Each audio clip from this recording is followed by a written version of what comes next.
Hey guys, welcome back. It is your favorite Gimp with a Limp, and I am here with something way outside my wheelhouse. But y'all asked for it, or at least some of you guys asked for it.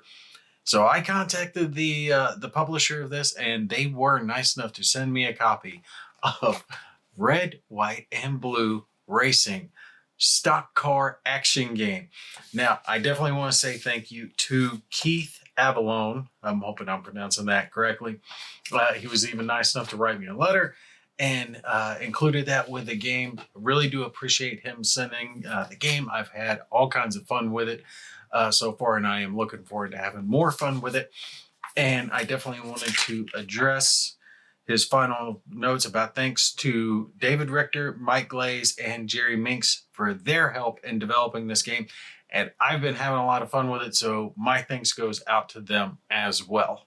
And in glancing through the rules, there's plenty of people who are involved with this game, so many thanks to all of them. However, I know you guys are like, okay, Gimpy, what are you doing? I haven't really covered a whole lot of sports stuff. I kind of dabbled a little bit at a couple, some, Mutant League football type stuff, just fun miniatures games. But the simulation sports stuff has never crossed my mind. It just hasn't. Now, I am a fan of NASCAR. I'm not a big sports guy, but I am a fan of NASCAR. At least the good NASCAR days. I don't know if the modern stuff is, regardless.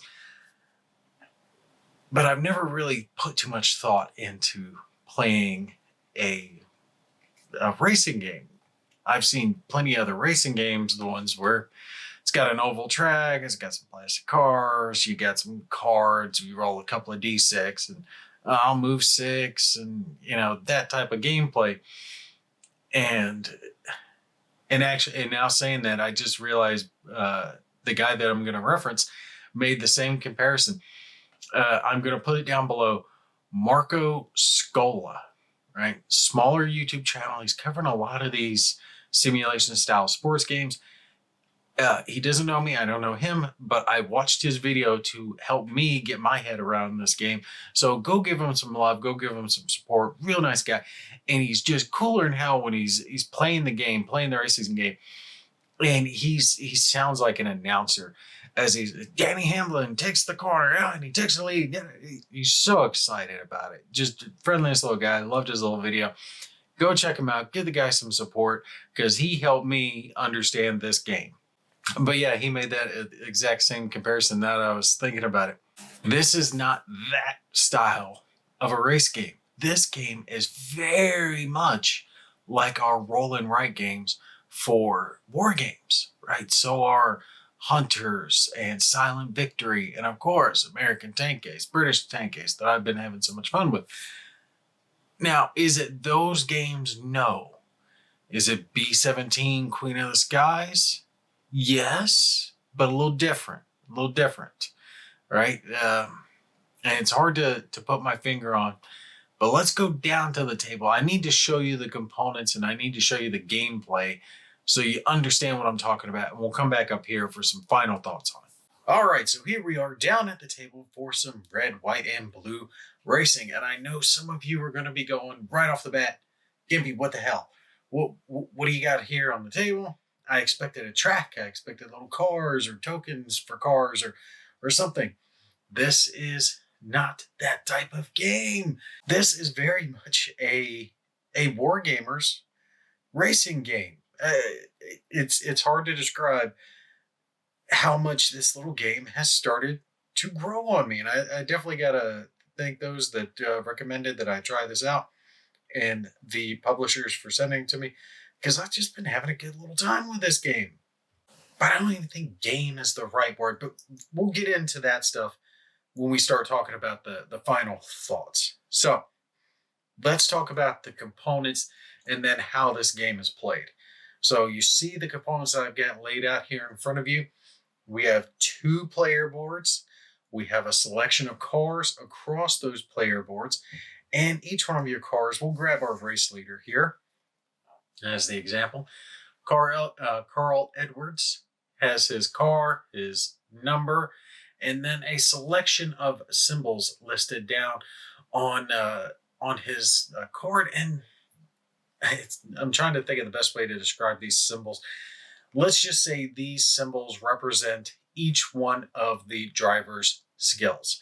So the more they have on their card, the better, right? So the less they have on their card means they have less access to stuff. So look at a different one here. Mark Martin, one of my favorites. He doesn't have as much cool stuff on his card as Carl Edwards does. Mark Martin has a silver trophy instead of a gold trophy. His stats aren't quite as good. He doesn't have a little star icon. He doesn't have as many gas pedals as Cartman would say, but still a decent driver. Then we look at Brian Vickers here. No trophy symbol, fewer things, fewer gas pedal, the square symbols on there. And I know you guys are going, okay, well, what does all of that mean? We'll get into that when we start talking about the gameplay itself. But just understand these cards represent the drivers, their cars, and how good they are at maneuvering their cars. The 2 player aids that you see out here in front of you represent the leaders of the race. You are going to have the bottom stack off to the left, right? And this is going to be a stack of drivers stacked from the guy in last place to the guy in 20th, right? So the last place is going to be the top card on here.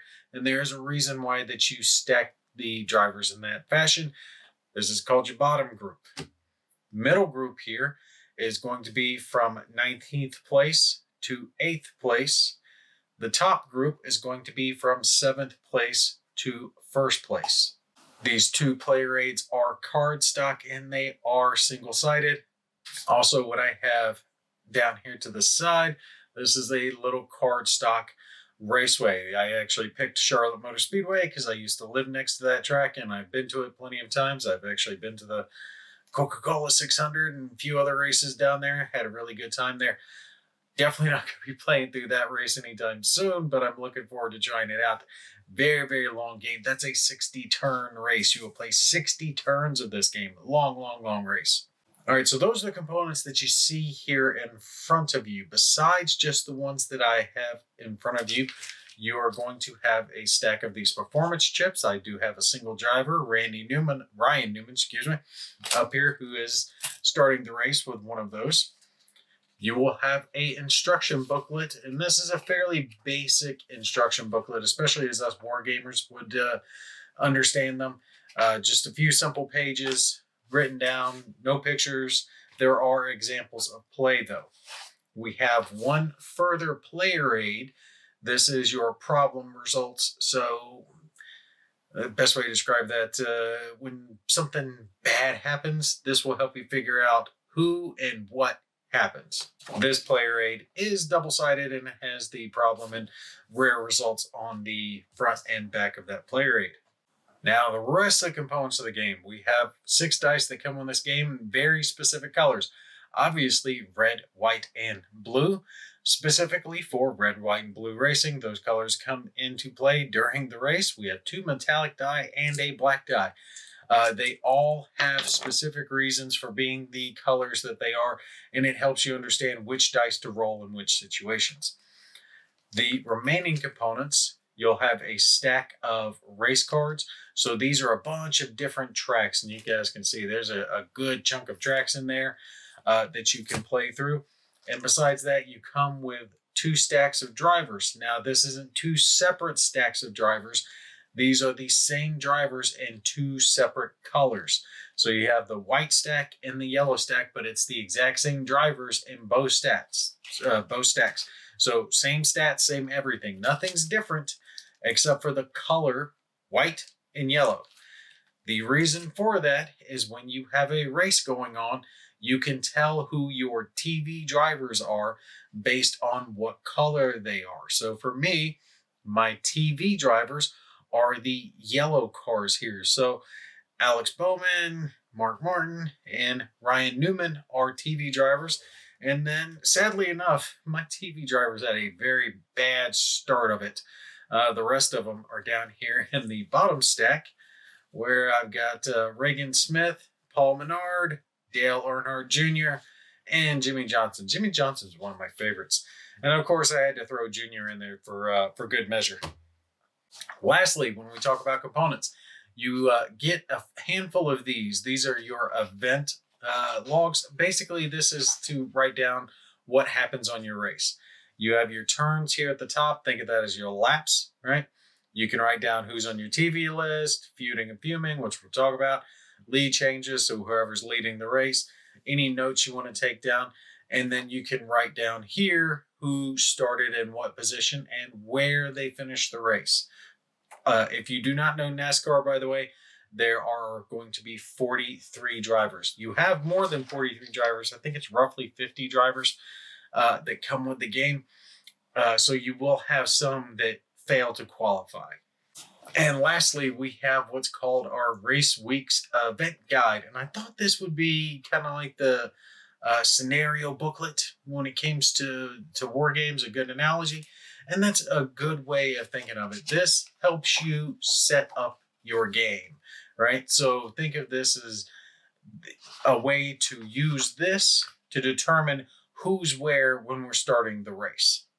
Okay, so that's all of the what. Now let's get into the how and what's going on here. And I was thinking of the best way to do this. Like, do I just play it a little bit and show you guys? And I've actually been watching a fair amount of some people. I should have mentioned them already if I haven't already. Some other YouTubers who helped me to learn this game, because the game is not difficult, but it's a sports game and it plays differently than I'm used to. And there are some things that are inherent in war games, right? So if someone just says zone of control or combat results table, I already know exactly what you're talking about. You don't have to explain the concept. Well, there's some concepts here that I don't really understand because I haven't done sports games or simulation games, should I say, as much. But I do understand the premise of a solitaire game that is based off of some charts and some dice rolls to kind of let the story play out in front of you. And that is really what you are doing here. You're not racing, right? You don't have a specific car, right? You're not Jeff Gordon and you're trying to get first place. There's a race going on and you're just allowing it to unfold in front of you. And that's the way you really need to think about this game. This is the first time, I should say, because this is very much one of those roll and write style games that I have covered so many times before, but it's the first time that I've encountered one where the lack of choice was not a negative. That might be a negative for you, but for me, it was not. This game is not designed around player choice. Now, of course, you do have some choice when it comes to the game, but it's not really designed around you making a whole bunch of choices to see what happens in the race. It is designed around you allowing the race to happen and just seeing what happens. Does the favorite racer take the pole? Does he maintain the lead for 20 laps right there until the end? Does he get a fast pit? Oh, does he hit trouble and he spins out and wipes out half the field and suddenly your bottom group's coming up and stuff like that? That's what you're looking for. This is very much a story game that you're going to play and let it unfold in front of you. So what I'm going to do is I'm going to kind of explain how I got to here with the board setup and then roll a couple of dice to let you guys kind of see what happens. That way I can explain it better. Now, when it comes to your race week, you're starting your thing. It's actually explained pretty well in here. It gets into your race week procedure. So when you're getting started, you're going to do step 1, step 2, step 3, step 4. And this tells you how to place your drivers on the track. Now, the way they say to do it, if you want something random, is to take your stack of drivers. So you'd have all the drivers stacked together and you would roll the 2 metallic dice and whatever they rolled, added together. So generally all your rolls are going to be a number of D6. So here we got a 5. Actually, these metallic dice are kind of hard to see on camera now that I'm looking at it. We got a 5. So we would have 5 TV drivers. TV drivers being, again, those yellow cards, because sometimes only they will be affected during the race. So you could randomly draw 5 cards from your stack, or you could draw the top 5 or whatever, however you want to handle it. One of the ways I've seen others talk about doing it is if you have a season going on, maybe you would have as TV drivers the winner from the previous race, and then maybe a couple of guys that had a feud going on, feuding, fuming. They were rubbing and racing and bumping each other.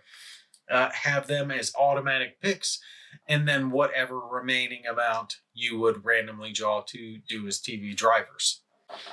All right, so once you have your amount, your number, we've got 5, you would go to your TV list chart, and this is simply a 2d6 roll. That's all you're looking for, but again, you'd be rolling your 3 dice, red, white, and blue. Generally, you will always roll these together, and you'll look on here to see, okay, what's going on. You use your red and your white die.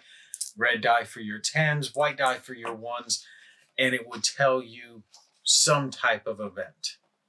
And this event will either have you roll further on, doing more D6 rolls, or it'll tell you some type of placement, whether it's A, B, C, or D. And right back here gives us our placements, A, B, C, and D. And it simply tells you, okay, if they've got a gold trophy, they'll be placed here.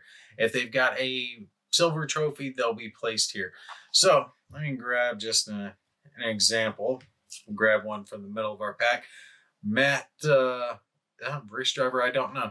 Matt Dinabidito. He's got a bronze trophy. So for him, if we were starting new, we're not, I've already got the race set up, but just if we were starting new and I rolled, I would get a 25.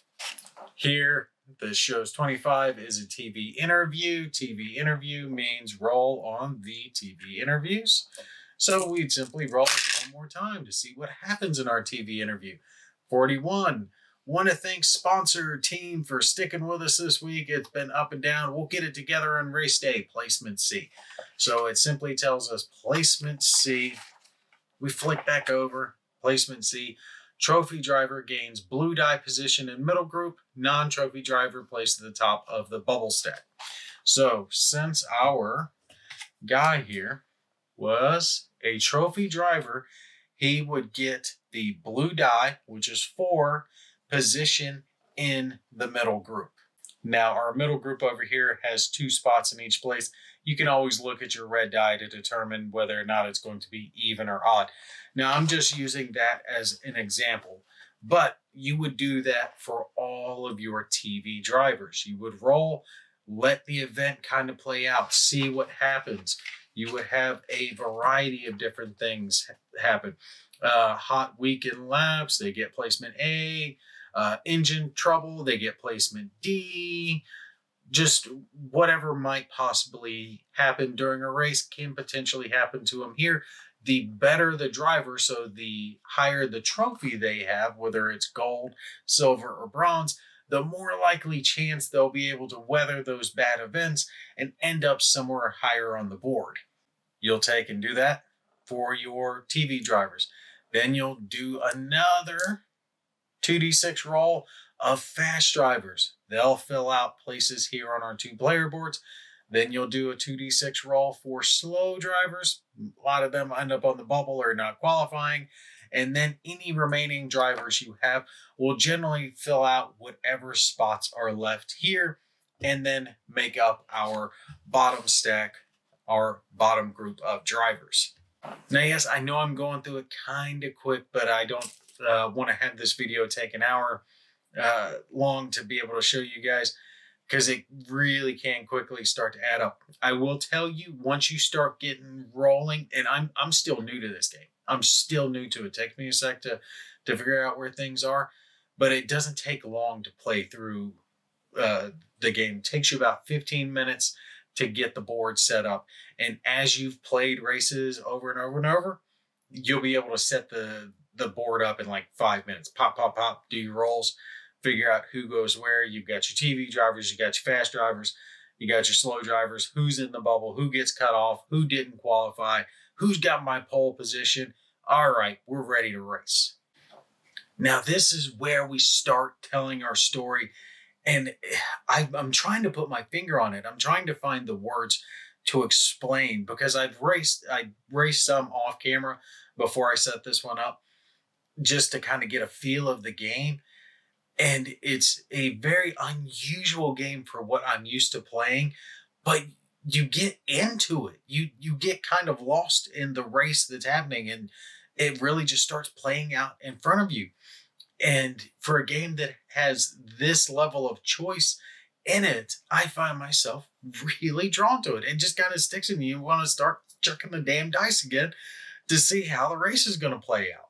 But anyway, how that's going to happen is we are going to be rolling 2 groups of 3 dice, generally each turn. That's what you're going to be doing. You are going to roll your 2 metallics and your black die. The 2 metallics and your black die are going to tell you who and what happens. It's just that simple. Your black die up here tells you which group has what, or which group is having something happen to them. 1, 2 is top group. 3, 4, middle group. 5, bottom group, that stack of drivers that we've got off to the side. 6 equals a duel. Real long story short, a duel is where 2 random drivers suddenly decide they don't like each other and they start, going at each other, and they can potentially wreck each other. But it's just that simple, right? Either these guys, or 2 idiots. The 2 metallic dice are going to be added together, and they are going to tell you what is going to happen. That what can be a problem, a trouble, or something like a skill. And a skill is going to be one of these words. So reflex, skill is actually a skill.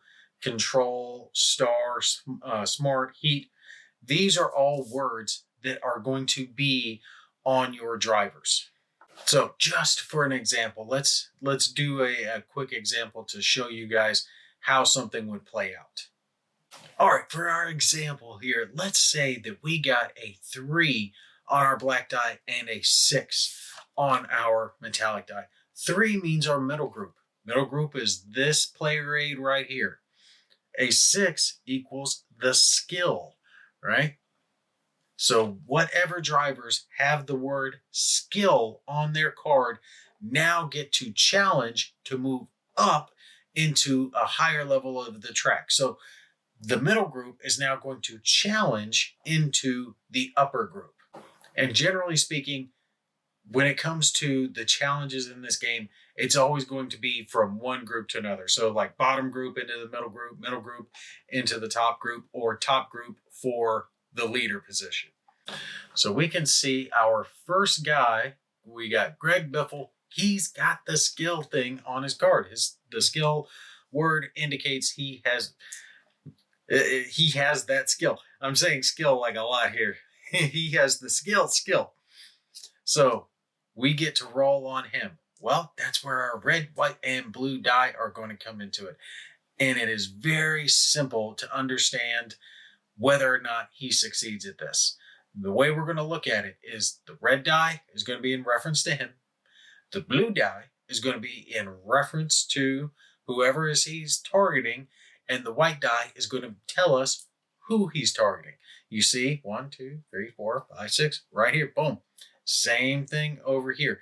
So the white die will tell us who's getting targeted for a potential switch. If he succeeds, he gets to switch places with that person. He's raced ahead in this game. Now, what number does he need to get on his die to succeed? Well, we're going to look at his gas pedal rating. His gas pedal rating is a 4. You can tell by the squares. It is simply that simple. So his red die, and generally you always want to roll low to do well in this game. You need to roll equal to or under whatever your gas pedal value is. He's got a 4, so he needs a 4 on the red die. The blue die for the defensive target, that's going to be their brake skill. They get a point for having the skill themselves. If they are in the upper group, you see right up here, it says brake bonus, that little star, that will give them a bonus as well. We've got a lot of skill drivers, so there's actually only one driver up here in the lead that does not have the skill, no skill word on his card. It's throwing me off so much that I'm using skill. But just to get 3 drivers as an example, so let's remember their places here. We'll put him in the middle. Okay, you see these 3 drivers in the front group. He does not have skill. Kevin Harvick does have skill, and Joey Logano has skill with a star. Having that will tell you whether or not they get a point for it, so that counts as 1, having it. Being in this front group, they get the brake bonus, so that's 2, and if it's starred, they get an extra point. So if Kevin Harvick will challenge, since he has the skill word on his card, he gets 1. Being here, he gets another point. So he would have to roll a 2 or under if he were the one that was targeted. Martin Truex here, Jr., does not have skill, so he would only get the single brake star. So he would only succeed at defending his position on a 1 on the blue die. Joey Logano does have the skill, and his skill word is starred, which makes it worth 2. So he would succeed if he were the one targeted on a roll of a 3 or under on the blue die. So let's just roll the 3 dice to see if Greg Biffle targets someone and if he is successful here. Wow, I almost got triples. That would have thrown me off. He did not succeed, so we don't even really have to look any further because he rolled over his gas pedal value. It ends right there. Now, let's say instead that had been a 4. Well, looking here, we see that 6 was targeted, which is Danny Hamlin. Danny Hamlin does have the skill word. He has a star value, so he gets the brake bonus, the skill bonus, and the star bonus, which means he would need a 3 or under on the blue die. In this case, Danny Hamlin failed. He did not defend his position, so Greg Biffle would switch places with him. Bam, bam, just like that. That would be our first roll. Now, yes, it took me a little while to do all that because I had to explain that all out to you guys. But during the actual game itself, you're going to just look, roll, bam, and move on to the next person. That would be our first roll for the skill word on our race. Then we would simply go to the next highest driver. You will always start with the lowest placed driver because it pays to be in the front. The reason it pays to be in the front is that even if you have moved up, you can be knocked out. So Greg Biffle here moved up. He was in 9th place. Now he's in 7th place. Well, we would move on, moving to the next person. Kyle Larson here has the skill word. He could challenge, and if he rolled a 6, he could challenge Greg Biffle and end up switching places with him. So again, that's why it's always better to be farther along in the track, because it's less likely that you're going to be bumped off of any advantages that you've made. And it is just that simple. So let's do it a little bit quicker to show you guys. We move on, move on, move on. Boom, Kyle Larson, he's got the skill word. So let's roll. Does he succeed? Well, it looks like he's done pretty good. His square value is a 5. That's very high, so he can only fail on a 6 on the red die. So he does succeed. A 6 is pretty much an automatic failure on the blue die, so we know he's going to succeed at passing whoever is in the number 2 place. Number 2 is Martin Truex Jr. He obviously fails, so Kyle Larson will switch with him. Boom! However, there's a little something. Here's this little chip up here, this little blue chip, this performance chip.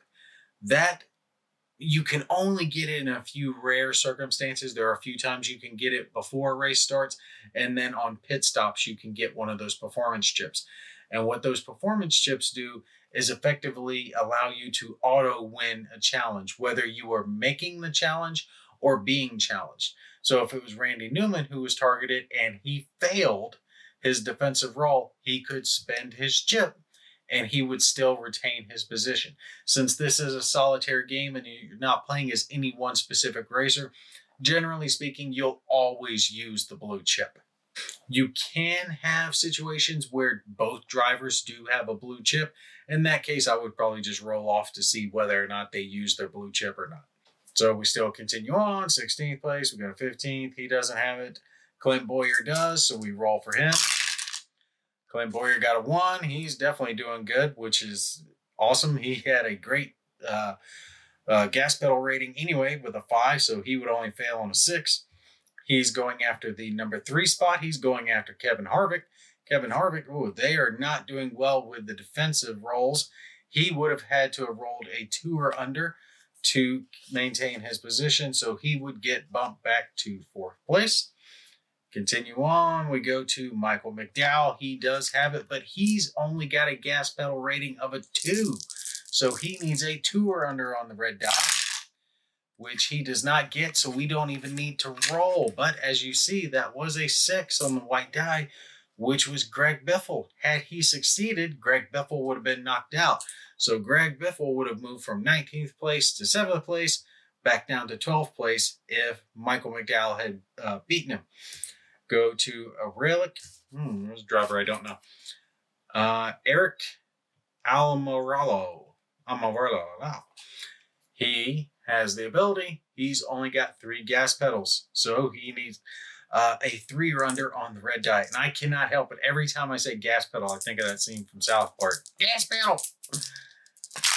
Roll it, and he fails. So we don't even have to roll any further. Don't have to worry for it. Boom, boom, boom, boom. One last guy, Mark Martin, one of my all-time favorites. And then as it, we roll for him. Oh, and he succeeds, but he will probably lose against Greg Biffle. Yes, he does lose. Well, it's only 1 spot. So Greg Biffle was targeted by Mark Martin, but Greg Biffle has the skill word, and he gets the 1 break bonus. So he would have needed a 2 or under on the blue die, which he got. So he succeeded at defending. We have completed our middle board here, our middle group. They are done with their turn, and that is our first turn done. So we would mark it off on our little sheet right here. Boom, turn 1, mark it. We are done. And the turns that have a triangle in them are your pit turns. Now, yes, that seemed like it took a little bit of time to get through. But like I said, once you understand what you're doing and what you're looking for, the dice rolls actually get very quick, especially with situations like if you roll a 6 on the red, you know that's going to fail, so you don't even have to bother looking. 6 on the blue, you know that's going to fail. So if the red succeeds, they're going to be switching places. All right, so let's talk about a couple other things that can happen in this game so I can show you guys all the little stuff. All right, so to cover a couple other things, I panned over to the repair rolls. This is the top of the middle group sheet, and you see there are pit crew grades here, and you see this is for trouble or for problems, and it's got the first, third, middle third, final third. That's talking about how far you are into the race, and then you see a listing down of A, B, C, D, E. And that is going to be in reference to our cars, and they'll be right in the middle of the trophy. We see here with Danny Hamlin, he's got a B. And Casey Kane, for example, here, he has a C. So when you have events like a wreck or trouble or people bumping into each other, stuff like that, you are going to be looking over here. And this is a 2d6 roll to equal to or under to determine whether or not your car will stay in the race. All right, so I pointed out those stats up there so I can explain to you guys down over here what happens when we start having trouble and problem results. And like any other result that you can have here on your race, they are here. So you see like 11 is a problem, 12 is rare, or a 3 is a trouble result. Trouble is generally what we would think of when we start talking about like wrecks and bumping into each other and taking each other out. When you do have a trouble result, depending on which group it is in, you're going to roll against each driver's escape rating to see if they get out of the way of whatever happens. And our escape rating, like anything else, is listed down on our driver cards. You see here, Joey Logano is an 8, but he is also an 8 when it comes to making a fast pit if he gets a chance to do that. Clint Boyer here's got a 7. Jeff Gordon's got an 8. Kyle Larson has an escape rating of 5. And that is going to be a 2d6 roll, equal to or under.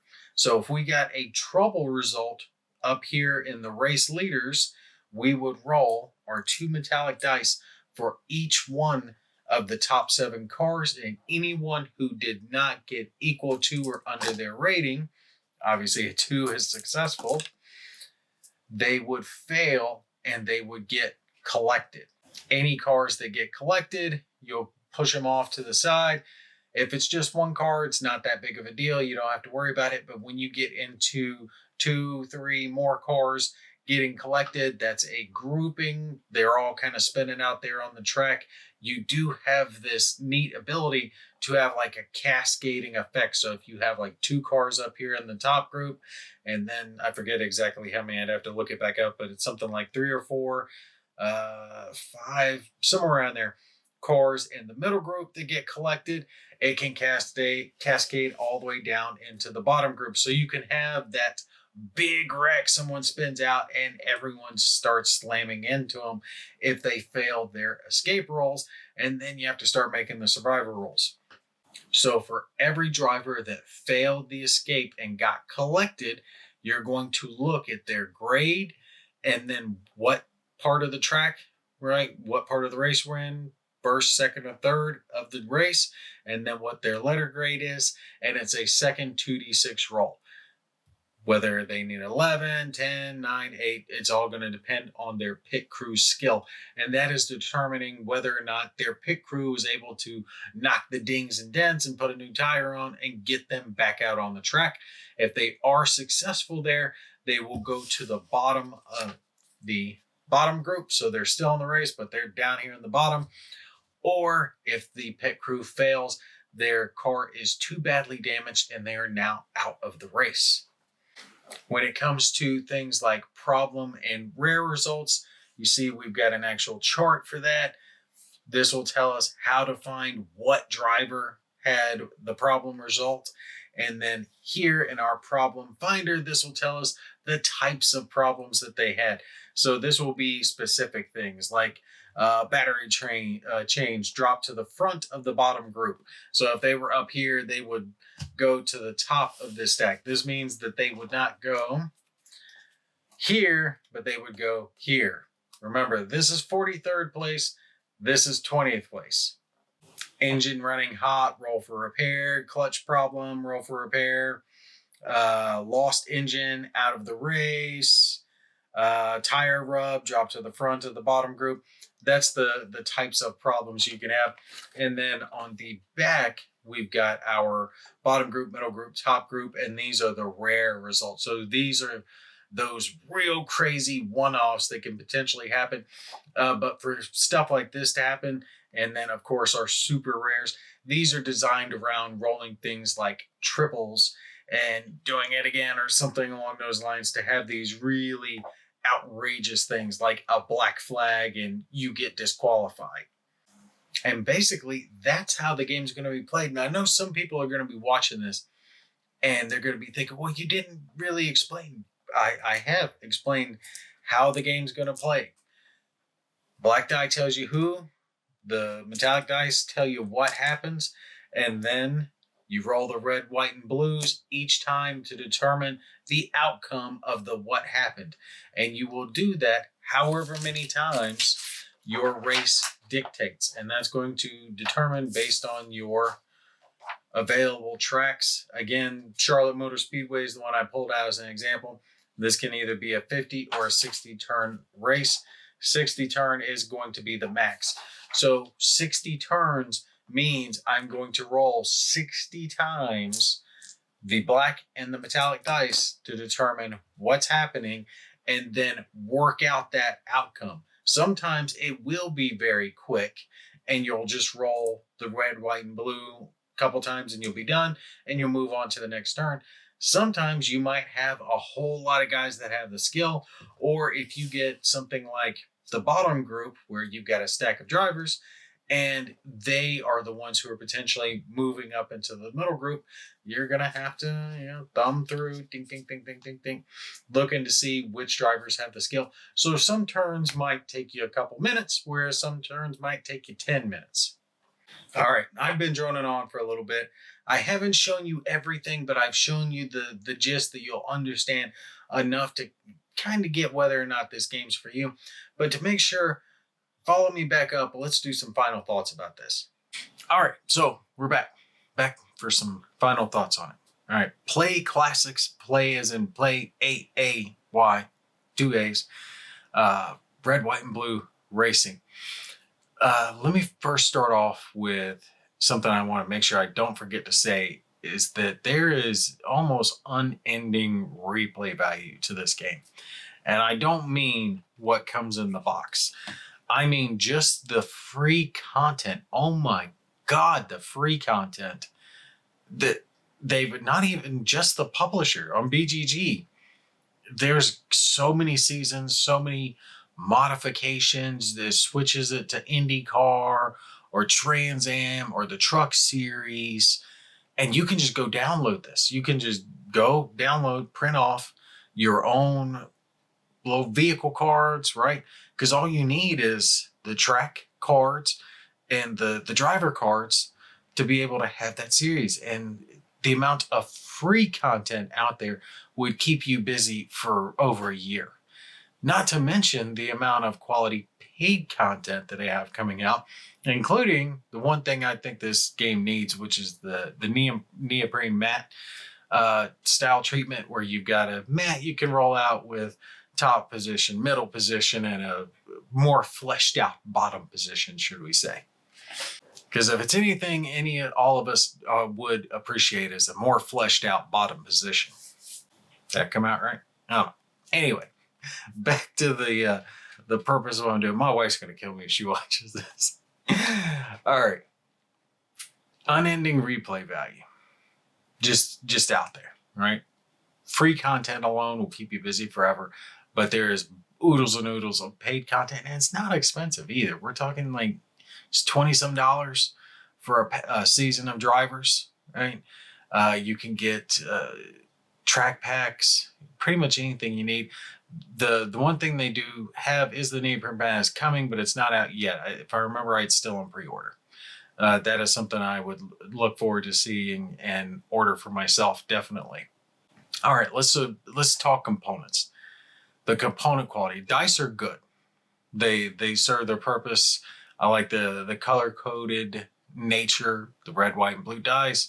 It makes things to understand, and the colors actually kind of help me mnemonically keep the rules in my head of, the two metallic dice. I'm going to be doing this with them. Now, yes, they're D6. I could use just the same red, white, and blue ones, but having those other ones in there kind of breaks it off in your mind, and it helps you kind of keep the rules in your head on what you're doing.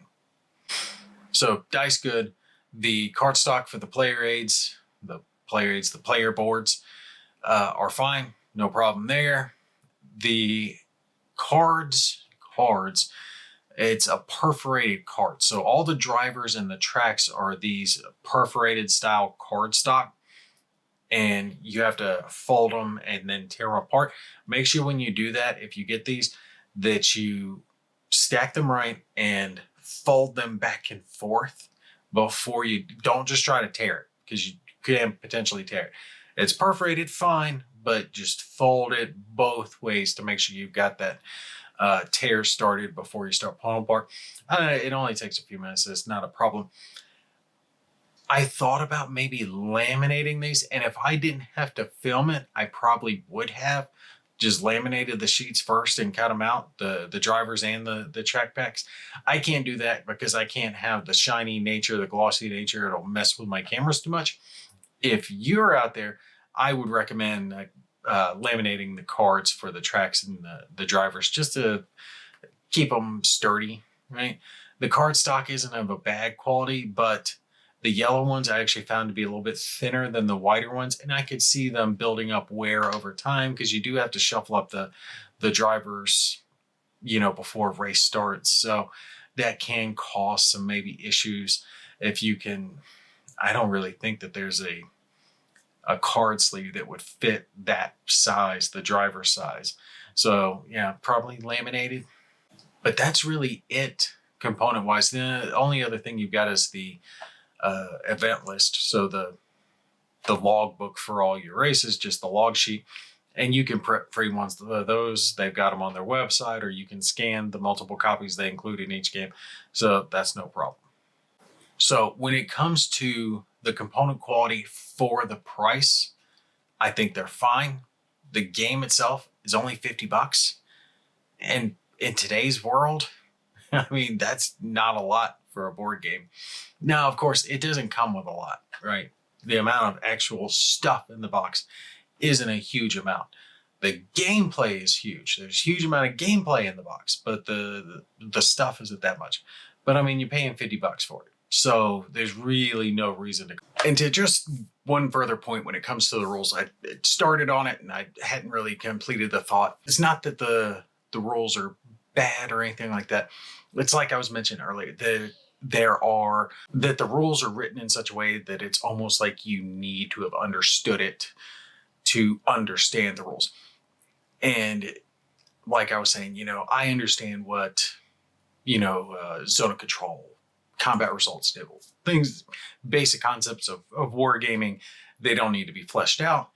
But here in these rules, I think there are some concepts that aren't as fleshed out as they could be.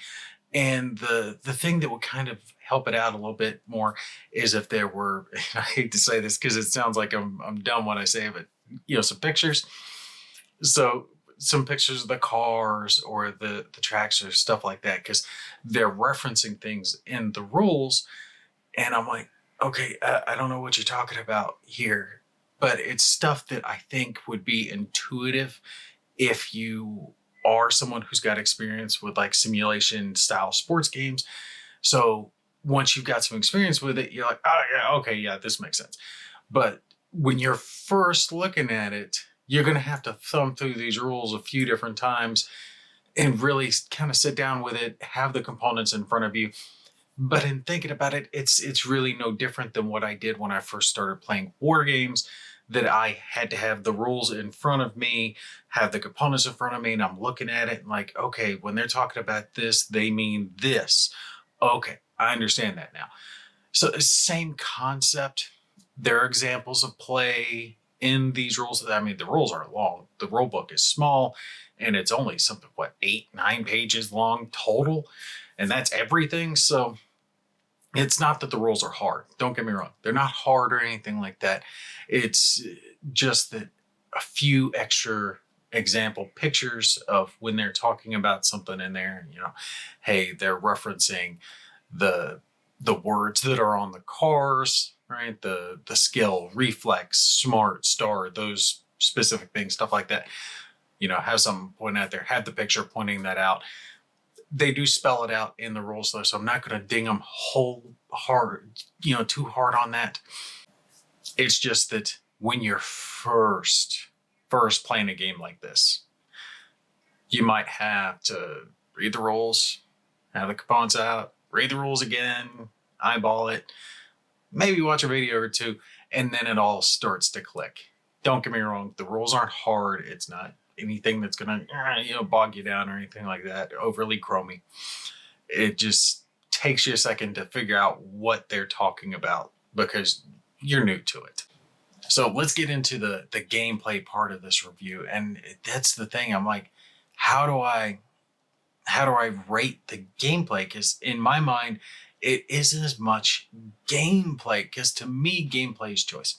And one of the things that I've always said about solitaire games is they need choice. They have to have choice. If they don't have choice, then the game sucks. I've always just hammered that.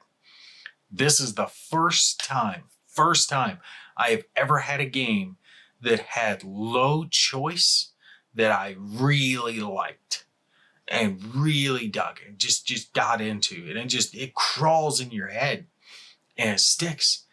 And that's because this game isn't as much about the gameplay per se as the experience, the story that's being told, the race that's playing out in front of you.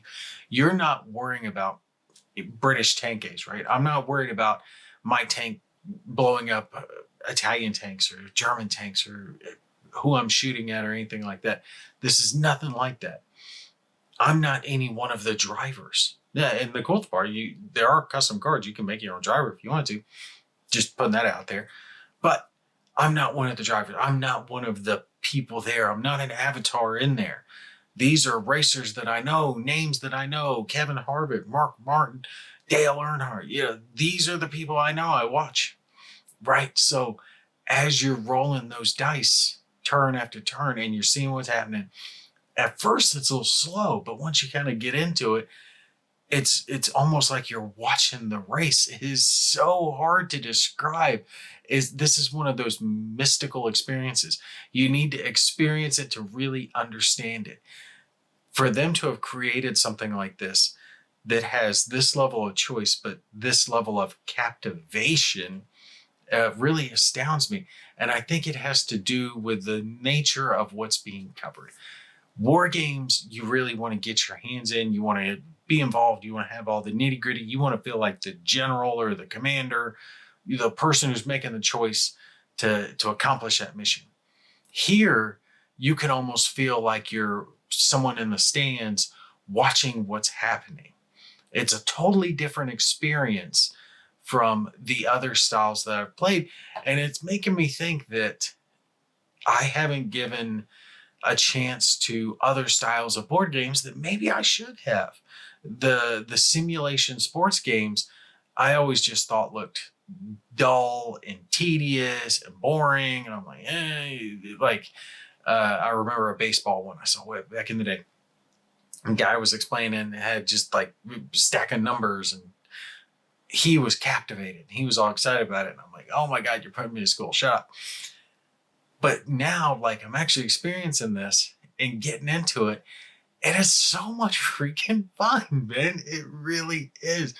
That Marco Scolo guy that I mentioned earlier, he was having so much fun announcing it. Yeah, Scola, Marco Scola. I want to make sure I say that correctly. Watching him helped get me into it because he sounded like an announcer as he's playing the game. Danny Hamlin's doing this. Oh, Carl Edwards loses the lead. Oh, he was leading for 10 laps and he got spun out. Just so freaking excited about it. So this isn't a game that you're playing because you want the deep gameplay, right? It's not like that. It's not chromy like that. This is where it really is fine because you're rolling the dice just to see what's going to happen in the race, right? And as it adds up, or so you go through the race and you see the outcome of the race, who finished, who led so many laps, who didn't qualify, who wrecked out and didn't finish the race. And then you start compounding that with multiple races over your season, and you see a couple, maybe one driver wins 2 races and you start getting excited for him, you start pulling for him, but you let the game happen. You don't have to do anything like stressful. This is a game that I could just sit back and have something on and just chuck the dice and just have fun with it. And it's not going to burn my brain. I'm not going to take forever to set it up, but I can play for a couple hours easy. Just chuck the dice, let the racers do what they're going to do, see what the outcome is. If you had showed me this game, so if you had just showed me a picture of it, right, the 2-player aids with little cars on it, the dice, I might have been intrigued, but I probably would have blown it off. But seeing someone, and it was who else covered it? I saw recently covered it. Distinguished Gamer covered it. I saw he had done some coverage of it as well. It's one of those things when you start getting into it, it really does grip you. It catches your attention. But I think you got to be a NASCAR fan. right? I'm a NASCAR fan. I recognize these names because the game comes with a 2010 season. I should mention that. So it's far enough back that it still has decent drivers. But you want to go, you want to get the 1990s, you can get it. You can download it, print it, or order it. Either way, it's out there. You can get it. If you want older, you can even go farther back. Pretty much, I don't think I could find a year that isn't out there. If there's a year you're interested in, it's there, and I'm guaranteeing you can find the track somewhere too. But yeah, this game's, it's going to be for a fan of racing. You're going to have to like racing, and you're going to have to be into those roll and write games, right? So if you are into NASCAR and the roll and write games that I've been covering for a while, give it a chance. Watch my video, go watch some other guys' videos, and just see if it kind of catches your attention. And if it does, and you start getting wrapped up in it, I guarantee you, if you order it, you'll play it.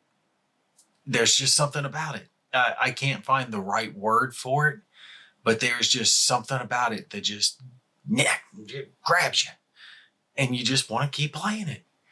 I really am surprised at how much I like this game. I want more seasons. I want more time. I'm going to be downloading some different seasons, some different drivers to try out, looking at maybe doing an indie series or something like that. But in my time with this, I saw that they've got a Destruction Derby game, and it plays similar to how this plays. And it's Destruction Derby. And I'm like, oh, shit. Oh, no. Oh, no. Because the wife's going to get so mad. I'm already doing the war game thing. If now I'm suddenly doing like the sports game thing, the driving game thing, the simulation stuff, I think she might just up and leave me. Let's cross our fingers on it. But definitely go check them out. Play Classic. Plaay Classic, or just type in Play AA Games, and their website will pop up. Go check it. They've got baseball, they've got football, they've got hockey, they got fishing, Destruction Derby, racing. I think I even saw a trucking game in there. Trucking, convoy trucking game in there. They've got some just interesting stuff. And if you're into those roll and writes, I'm guaranteeing you're probably going to find something that you'll like in there that you might not have considered before. Because I didn't consider this before, and I damn well like it, and I'm going to be spending some time with it, especially whenever I get a chance. All right, but that's going to be it for me. I am going to give But all right, that's going to be it for this one. I am going to give Red, White, and Blue Racing a Mark Martin out of 10. All right, you guys take care. I'll catch you in the next one.